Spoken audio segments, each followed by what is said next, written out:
Welcome to Heal with Us, where we aim to inspire, strengthen, and empower. Now let's begin to heal. Hey y'all, I'm Toya, and I'll be getting in the business of everyday people like you and I. We have Dr. Nikkisha here today. We have Tam, and I'm very excited that we have a special guest, Miss Shari Swain, with us. And Dr. Nikkisha will be finding out how your heart is, and Tam will be asking you a little bit of nerdy questions over here. That's what nerds do.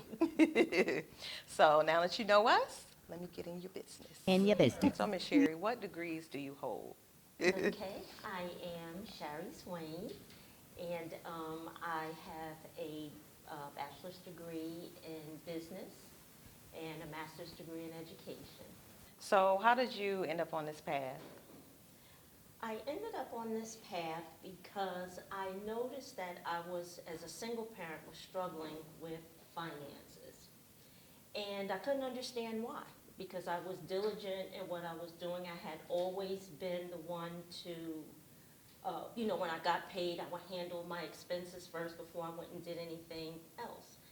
And I was looking, and so one day it was like, you really need to take a step back and look at what you're doing. So I keep a check register. I know in this new millennium age that people don't do that anymore. But I tell you, it's a useful tool to actually look at what it is you're doing throughout a period of time. And so I looked at that, and I looked at my receipts, and I noticed that I was spending, and sometimes it was just impulsive. Or I might go out with a plan, and then you go into a store, and you all know, it's like, oh, if you get this credit card, we'll give you 30% off. 30%? Oh, well, then I can get all of this, get 30%, and I know I'll pay it off. And then I wouldn't. And so these things began to build. And so I had to take that step back, and I looked, and I saw, it's like, okay, I need to come up with a plan. I like it. So, in your financial journey, what did you enjoy most about that journey? I, too, am a nerd. I'm a number nerd. Nerds tonight. I love working with numbers, and it's actually been a part of my job for probably about 30 years in one fashion or another. I work in finance at a university now. I have done medical billing for physical therapy practice and for a couple of psych practices. So I knew the tools, I just had to put them into practice. And so with that, I was like, okay, I really like working with numbers. Let's go ahead and break this down and see what I can do to turn my situation around. Yeah, I like that. So what advice do you have for others interested in going into that field? Well, of course, you need the education. I would suggest definitely do your research. Do your research, because it may sound good to start with, but what I found is, let me back up a little bit. I used to be a math teacher, and what I found was that a lot of people don't like math. I love math. A lot of people don't like math. I love it. I do too. I love looking for solutions. So algebraic equations, that's my jam. Makes right my there. heart warm too. Yes. Oh my God. And so the first thing, do your research. Make sure that it's something that you want to be involved in. And if it is, then look at different programs. It may be a certificate program. It could be a degree program. But do your due diligence to find out exactly what you want to invest yourself in to be a help to others. And I like that you said look into certificate programs, because not everybody knows kind of what this means or what that means. So if you just do a certificate, you can kind of put your feet in and see like, oh wait, this is what I want to do, or oh, this was not what I signed up for. So I like that you said that. So what does your next chapter look like? Debt free. Oh, I like it. Homeowner. Yes, yes. Thank you so much for letting me get in your business. Not a problem at all. The door is open. Blessings, everyone. This is Dr. Nikkisha Bell-Griffin, and today we have a special segment. I want to tell you what's been on our hearts, and we have with us again our special guest, Shari Swain, and I kind of want to continue the conversation about money. This is a topic that is a little touchy because we know that a lot of us have really wonderful intentions, but sometimes the intentions and our goal for getting out of debt, just are not lining up. We are, like you said previously in the intro, we're kind of overspending in the wrong places or just overspending, period. And so therefore we're not accomplishing what we need to accomplish. For me, it is getting out of debt and becoming a homeowner. So I would like to know from you, I know you're just being a single mom kind of inspired you on this journey. I kind of want to know, like, what have you discovered that has really helped you to stay on that path? What has been helpful? Because, there's so many books out there. There's so many programs. I've tried Financial Peace with Dave Ramsey. Some of it, I love y'all. This is just my personal, feedback and my personal experience. I love some of the things, but everything did not work. So you have to really know what works for you and works for your family.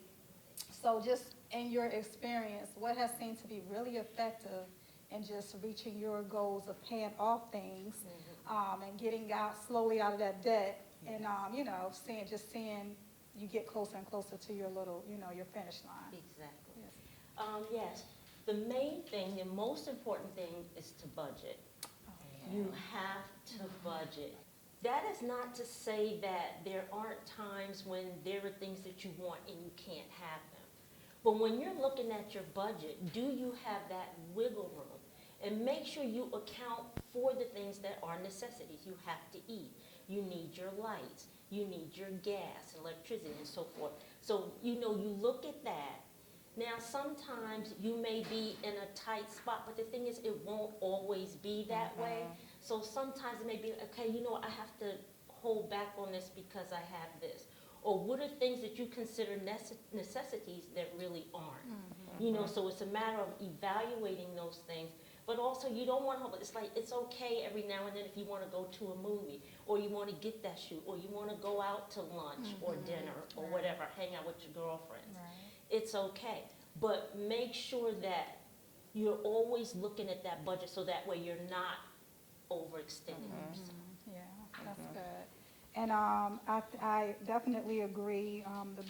Having a budget I've been utilizing a budget for the past couple of years. I think my struggle, and I'm sure many of you can relate, is like you said, after looking at the essentials or necessities, that discretionary fund. So my discretionary fund expands sometimes. And I think is the struggle for me sometimes is just having balance, like knowing when to say no. Because sometimes, because I do the zero budget that Dave Ramsey suggested, where I assign everything, every dollar has an assignment, nothing is left out there in the air. But I realize sometimes I spend every one of those dollars. And I'm like, well, now I have nothing, so just trying to, I guess, how did you find that healthy balance of spending? Because we know as women, we love to shop. A lot of us love to shop. And if it's not shopping, maybe it's, prioritizing, like I said, I need to get my hair done because I can't do my hair on my own now. So I have to make sure I keep that in my budget. But how did you figure out a way to just kind of balance that spending? Once you had all your necessities, you made sure you took care of those things, just making sure you left yourself with something, because that's something I've heard a lot too. You should always pay yourself first. Right. So how have you kind of managed to do that? And it's funny you mentioned the hair, because I do it regularly every 2 weeks, because I did go natural. Right, yes. And I do like my braids. Yes. So they're pretty. beautiful. Yes. And they're beautiful. But that is in my budget as a regular expense. Right, okay. But if something should happen and things got tight, I can do my own. Okay. I may not like it, but but that's something that can go. So as far as finding that balance, I mean, I can tell you what I do for me, but for you, it has to be what is important to you. Right. You have small children. See, Yeah. I have a son, but he's grown now, Yeah, so I don't yeah. have to worry about Yeah. you know, the proms and all those Right, kinds of things yes, that yes. you know that you're going Yeah, through now. yeah, yeah. So it's really is a matter of when you find the extra, to at all costs hold on to it. See, we get into a Yeah, pattern that's of like, good, I'm used that's to every good. month I hang out with my girls, you know, we Yeah. go out to dinner, we have Yes. a good time. You know, but maybe every month you can't do that. So maybe for the next couple of months, it's like, how about we rotate houses? Yeah. You know, yeah. so there's still ways to have Yes. fun without always spending money. Right, yeah. And that's the key. Yeah. It's like, okay, so what can I do where we can still have fun, we can still Right. hang out, but I don't have to spend so much money. Right, yeah. Eating out. You Oh, know, you can yes. spend just on fast Oh, food. yeah. Okay. What did I spend on Friday? Yes, It was yes. like $17. Yes. But I could have went to the grocery store, Right, you yes, know, and then yes. would have had extra for a Yes. couple of Right. days. So, you know, so it's taking into account those things. You know, Yeah. it's like, you know, well, it's the beginning of the month, rent may be due or mortgage or whatever. And so it's like, okay, you know what, at the beginning of the month, things are lean. Yes. And so I need to take that into account. Yes.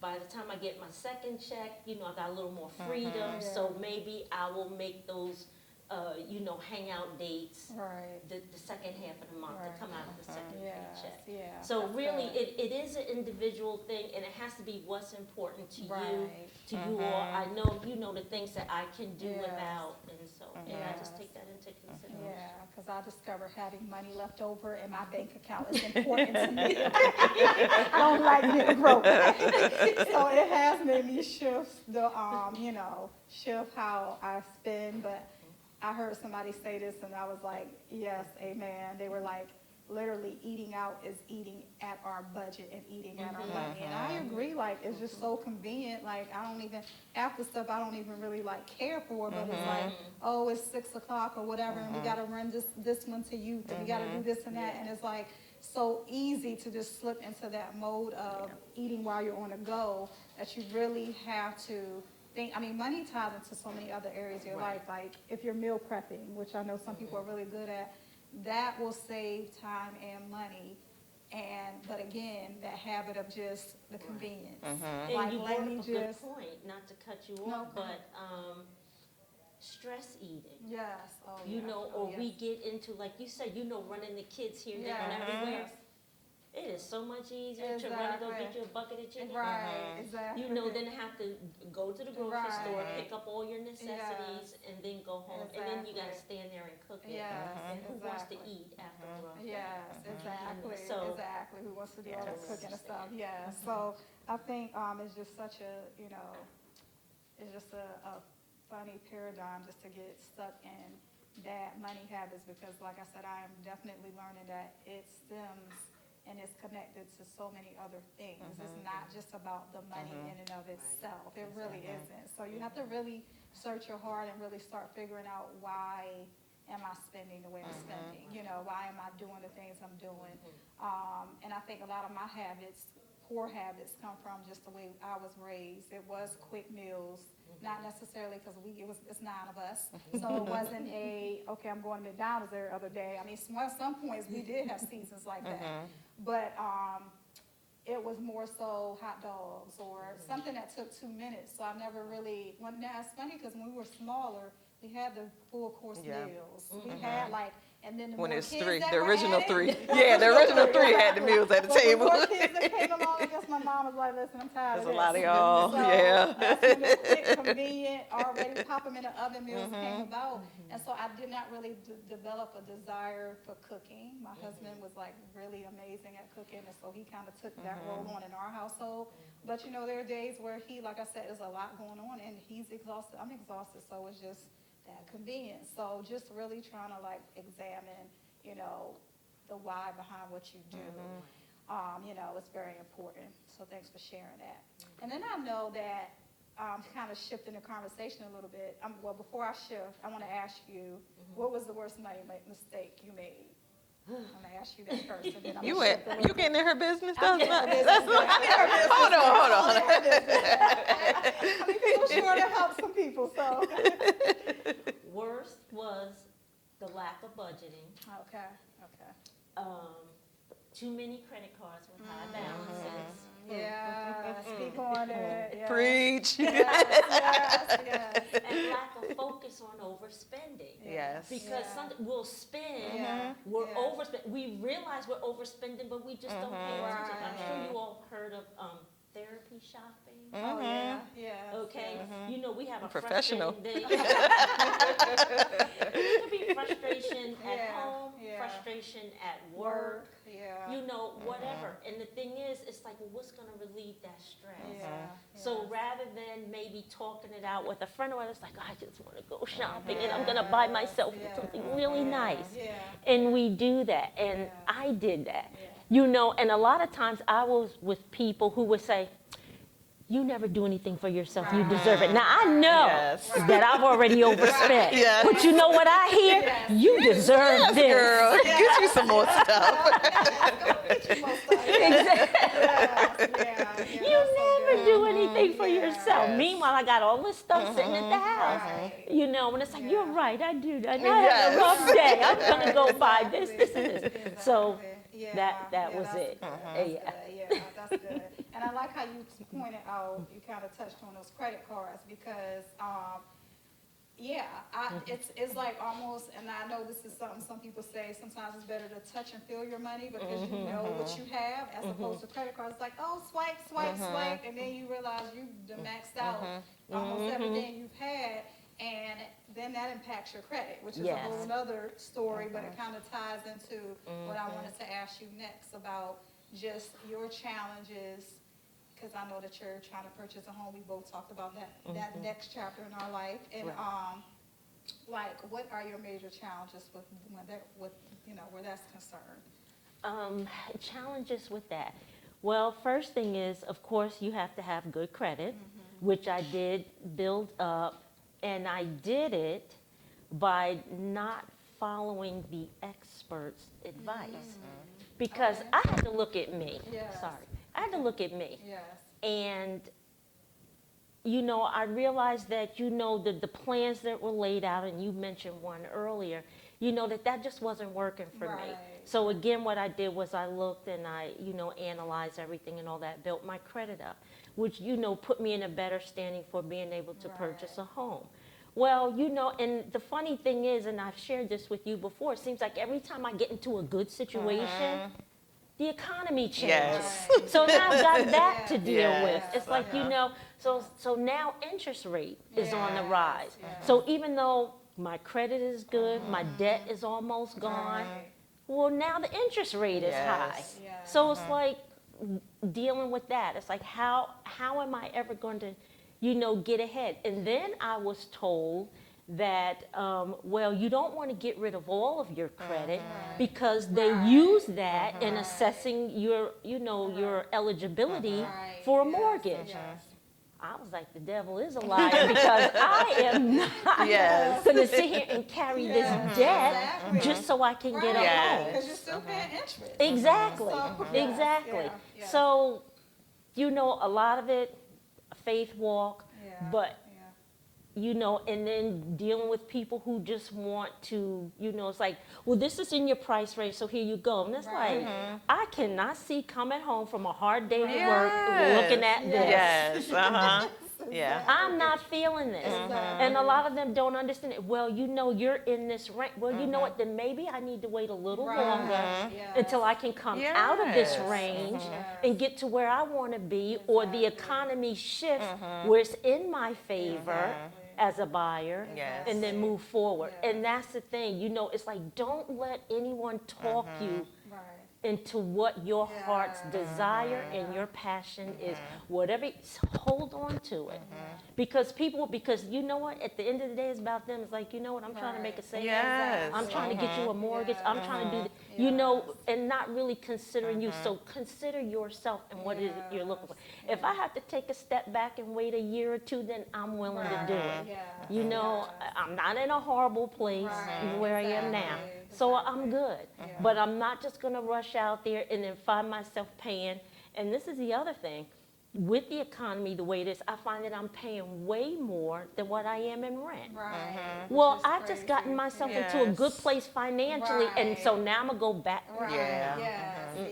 Yes. Exactly. Lots to consider when you're making this Yeah. move. Yes. Yeah, that's Yes. good. That's good. Well, thank you for that. And that's kind of where I am. I'm like, well, we're kind of comfortable where we are financially. We're not feeling like things are tight. And I wanted a nice, dreamy home, lots of space, huge closet that I can. But it's not worth me living, you know. What do they say? House pool. Yeah. It's Yes. not living, it's not worth it. Exactly. So I agree. It's worth it to wait and hold on to the fact that your dream will come to Right. fruition. You just have to be patient. and Exactly. Hope things get better in that market out there. So Definitely. yeah. Well, thank you. I appreciate you being here, and Thank gonna you. turn it on over to the nurse corner, see what questions she might have. So, welcome. Come in, get nice and snug. I can see that you have. So, my question to you is, so you spoke earlier of using your check register to kind of keep a tab of your spending and everything. So, are there any other tools that you use as well as the register to kind of help you maintain the level of where you are in like eliminating debt? I did find that there are other tools online. There are actually budgeting tools that you can find. You can just do a Google search, and you'll find all types of budgeting formats that you can use to assist. For me, my register gives me a daily of what I'm seeing, and that's what I really like. But there's also apps. You know, there are plenty of apps out there. And I've tried them, and I'm like, this isn't working for me. And the reason why, not that they're not good tools, because they are. I personally am a pen and paper person. So that's what works for me. It sticks with me, and so. And that's good you said that, because like even with my budget, I was finding that a lot of them were monthly budgets, and I like to break mine down weekly. It just works better for me because of how the income comes into my home, and so I can see weekly where we need to spend what.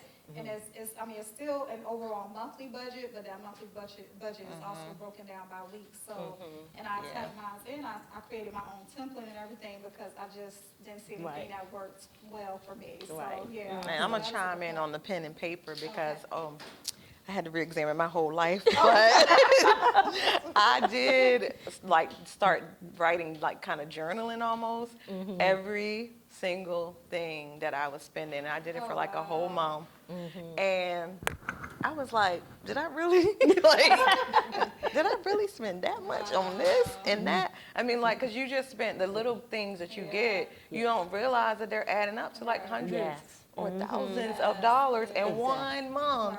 So I think it was like very eye-opening, but to me, pencil and paper, because the apps, I can't figure it out, or I'm just like, oh wait, where is it? How do I get back to it? So I think that helped me a lot, but it was like very, wait, hold on. Like, can I erase this? Like, did I really? Is the money really gone? So, but yeah, so it, for me, like, I got to the starting point, I think, but that's it. Like, I just know what I'm spending, but I haven't like actually created a budget. Yeah. And I did try Rocket Money, which kind of like gives you notifications of, Yes. you know, you spent this, or this was just Ooh, deposited into rude. your account. Yes, but honestly, I kind of already know. So I'm like, I don't really need you to tell me that I know. I know this what already. already. Like, I Yes. know, It's like I so- know what I know. Yeah, you so know? I mean, Yeah. but I know it has different features. I just haven't taken advantage of all of them. But Right. Yeah, but the pen and paper did make me like stop spending right away on certain things that I was like, Yeah. I don't want to spend my money on, you know, why am I buying And that when every you day? think about it as an educator, which you probably know, you know, when we're actually writing, Yeah. Yeah. there's something about that Yes. connection Yeah. between that and the brain Yeah. that it actually seals. Yes. I would say more so, Yeah. Yes. for There's me a anyway, quote with that- this. Oh, yeah. yeah. And I do remember studying that when I was going for Yes. my second degree. Yeah. And it's that, yes, that when you're actually, Right. that there's a Makes connection that takes place. Yes. And so that's what it was for me. Because Yes. like I said, I did try those apps and there's nothing wrong with them. Right. But when I'm actually writing it, and it's like, and I Right. can It sticks. remember Yeah. when I go to the grocery store, you just spent Right. 120. Right. You do not need all them bags of Right. Oreo cookies. Put them back. Yes, Exactly. yes, Yeah. yep. That's a quote. I can't remember who said it, but I learned it when I was going through my education degree. The hand is a pathway to the mind, and basically using your hand makes a deeper connection to your neurons. It Yes. really does. So, Yes. Okay. Yes. Yes. The air right, did that that what work? the Can you air right too? And so I found it interesting that pretty much all of you said that the daily kind of tracking. For me, I'm fine with monthly because I'm a very, I guess, organized person. You are, yes. And so when I stick to a budget, it works. And so I'm okay with following a monthly because I've allotted Yeah. Yes. this amount. There's nothing Right. else. Another thing that has helped me is that I have more than one account. Okay. I've heard of people So- doing that. Oh, and another thing that helped, I'm gonna talk about that as well, but what helped me was the multiple accounts. And so in one of those accounts, I put the budget part of what I am to spend just in that account. Okay. That's good. Even Yeah. though I have the cards to the other account, Right. I know that anything beyond or what I've allotted out of the total household Right. budget for non-essential things, Right. I use that card in that account Okay. only. Okay. Once that is out, Yeah. that's it. You can't, Yeah. you You can't can't mess with anything you can't else. mess. Yeah. And that particular account is an online savings account, so you can't Oh. just go in there and take out whatever or do whatever Right. because you're either going to be charged a fee and you have to keep a certain amount in. Okay. So I like that cuts back on the extra money market. spent. Yes. That's good. Okay. Also, I give myself little psychological nicknames Okay. for things that goes on. And my financial debt nickname is Brokey McCarverson. Okay? So that's what I say to myself when, I get that. Everybody gets hurt. We're Right. human. And everybody, Right. you go in the store and you see something, it's like, just this one time. Right. And I say, Brokey. This is Brokey McPherson, okay? I'm gonna need you to understand, you're not gonna come back to me whining and complaining Right. because your girlfriends, they done planned a trip to Yes. go to wherever and you Right. can't go Right. because you just had to have that one thing. Right. Yeah. That's so good. So in an earlier episode, we talked about dopamine. Yeah. And that's the chemical that your brain releases when you're feeling satisfaction. And so I too have issues with emotional spending. I used to have issues with emotional Yes, spending. yeah. And I would feel that dopamine high. It was just like a drug. Yeah. Like Oh, it, yeah. Oh, Yep, yeah. I I'm would there. literally walk out the store with my bag swinging, just Yes. feeling that high. Yeah. Like then I get in the car and it's like, I know. what did you just do? Right. Right. What did you just do? Yes. So, what type of like maybe self-talk or is it something that you write down Yeah, to kind that's of okay. really help you to stay the course besides your focused end goal? Is there something, because we all have those little impulsive Yes. urges. Right. Yes. what is it that, what do you self-talk, or what is it that you use to kind of help you stay the course? Right. Well, one thing is I will self-talk, but just like you said, you'll go to the store and you'll come out swinging. I've done that, okay? I'm wearing them right here. Okay, I've done that. And I'm like, and then I go to put it in my register, and I'm like, Right. did I really need to have these rings? Right. And Yeah. it's like, yes, I did. And it's okay. So I just won't do such and such. Okay. So That's good. so I will Compromise. compromise. Yeah. Exactly. So it's Yeah. like, oh man, I went to Cheesecake Factory. And I was had good, this. too. It was good. And not only did I have a meal, but I also had a slice of cheesecake. And it's like, ooh, did I really mean to spend them? Okay, so now you know what? For dinner, I'll just have that chicken that's in the refrigerator, So it's compromise. Yeah. It's like, okay, so because you're not ever not going to overspend. So Yeah. don't think that I'm saying, hey, you got to be perfect and you always have to have it right. Because that's just not happening. Like you said, we're human. But when we realize that we've gone over, it's like, okay, so we may need to back up next month. Just take a step back and say, okay, you know what, all right, so let me regroup. Yeah. And I regroup a lot. Yeah. It's not like I've got this down to a science, because, I mean, I know what I need to do, but the thing is, I'm moving forward. Yeah. And I am achieving goals. And I'm going to tell you something. When you pay off that credit card, Yes. Yes. there is, like, you Yes. you want to have a party. Yeah. You want balloons and Yes. celebration, Yes. because it does feel good, and there's that Yes. sense of accomplishment, Yeah. and it's like I'm getting closer Yeah. to the thing I want. So if you're thinking of that, it's like, well, you want this. In order to make that happen, these things have to happen today. Yeah. These things have to happen this Yes. month. Yeah. So it's the willingness to say, okay, I can't make this happen, this goal, I can't achieve it if I'm constantly doing this, constantly buying this, constantly allowing my emotions to drive me, into things that I shouldn't be doing. Yeah.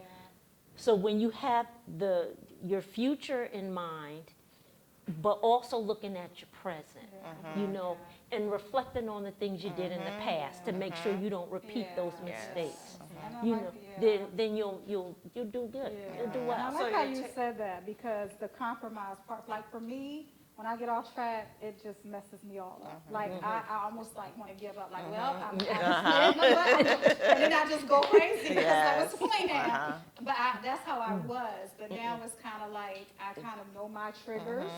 So it's like, okay, let me just, like somebody said, like wait in 24 hours or something before you buy that purchase you think you want so much. And that even works, because then it's like, oh, it's not even that serious anymore. It's that dopamine was trying to take me under. But yeah, so I think that is good to find. That's your why car balance. dealerships don't want you to leave. Right. Yeah. Because they exactly, know. Exactly. Yep. So I guess the takeaway to your response is that, show yourself some grace. Yes. Even though you Yes. have a focus and a goal to reach and reach that finish line, we all fall short. It's okay. Yeah.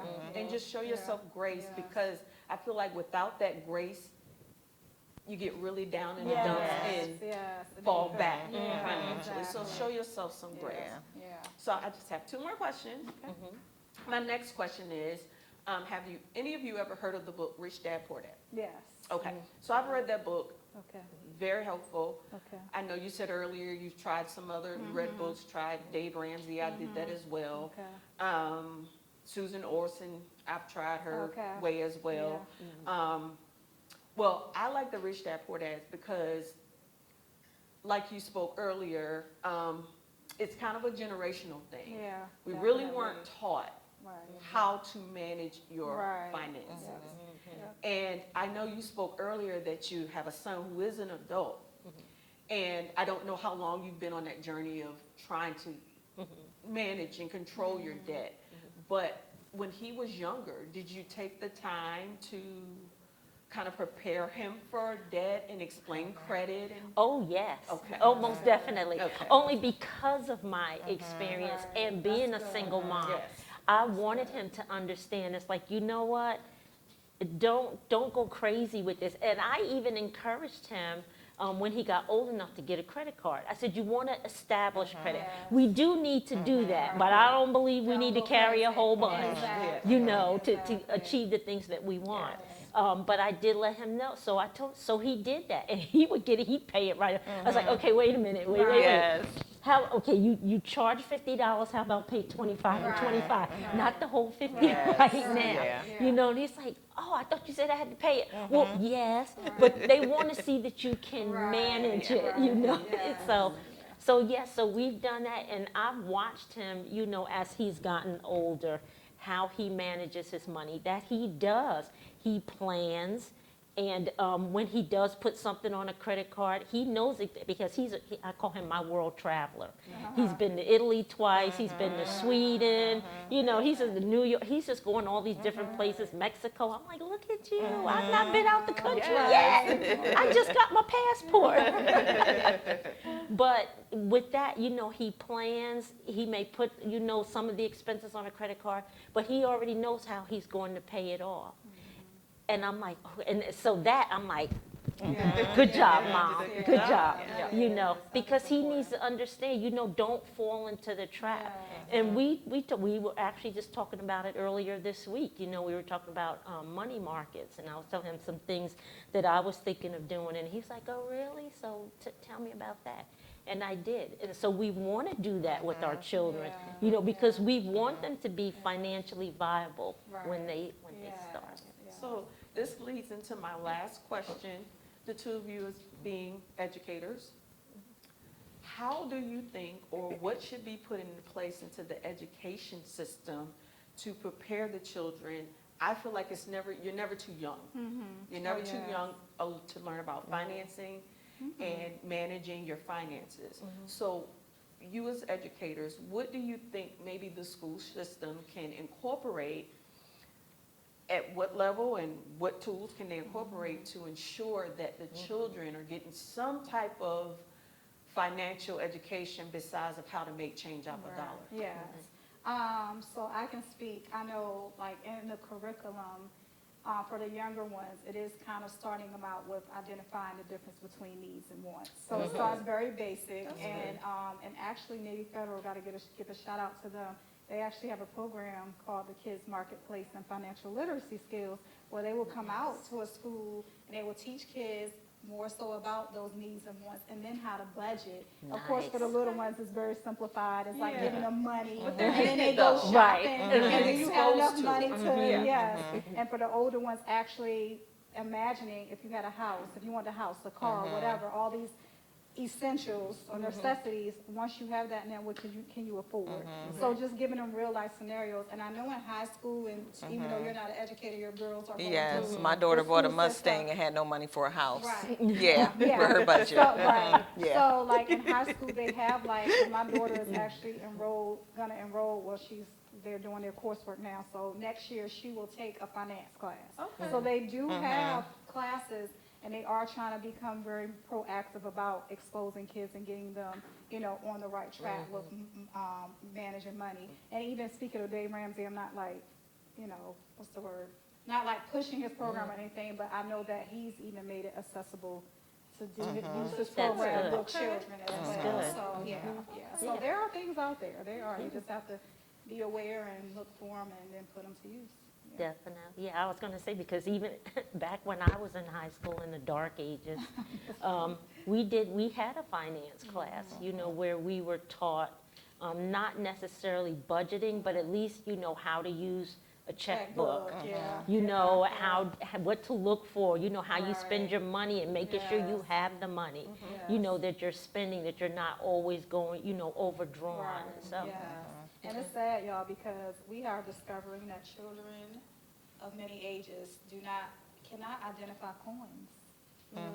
Cannot count money. And part of that is because, I mean, it's just like telling time. It's like, where do they see analog clocks anymore? Right, exactly. Everything is digital. And the same with money, everything is digital. So it's like, you got to put money into your kids' hands. They still need to have that skill, you know, because you just, you know, I mean, it's just good to know. You know? So, yeah. Definitely. I remember in high school, it was some type of math class, and they did touch on finances, but the one thing I do remember is that they taught compound interest. Oh. And that helped a lot when, you know, purchasing a home, a loan on a vehicle, credit cards. Okay. You know, those type of things really, Yeah. really helped. And I remember that when I got in that age or stage in my life, Right, that's like, oh my awesome. God, it's a tool that I can use.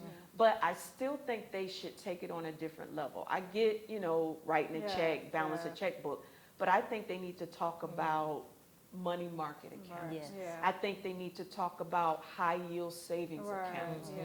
And they can break it down to an educational level where Right. they Yes. understand, Right. but put that word in their knowledge in their Right. head so that if Right. they don't grasp it at that age or time, they'll remember it like I Right, did when I right. get an adult. They say, wait a minute, we talked about that in high school. Right. Expose Exactly. it to them. Yeah. Yes. It's like you don't know what you don't know unless Right. it's give it to Exactly, you. Exactly. So I just feel like there's other areas that they can broaden Definitely. that when you get into an adult situation, Right. Yes. you'll have that knowledge or Right. been exposed to it that'll Right. help you kind of get through that. Right. So Yeah. that's interesting to know that Yeah. the kids, Yes. you Yeah. can't identify Exactly. Yeah, coins. Like that's that's, very scary. Yeah. Very scary. whew, that's scary. Yeah.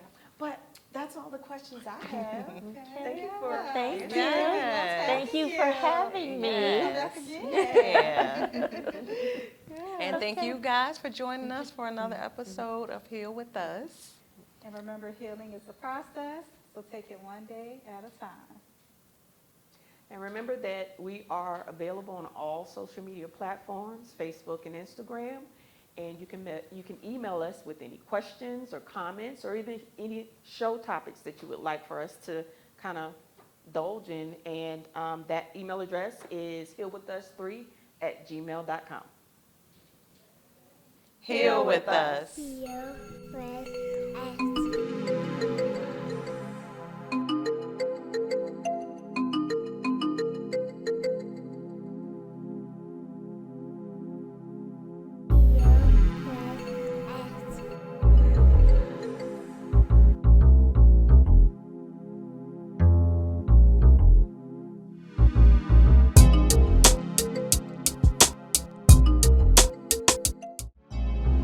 In your business.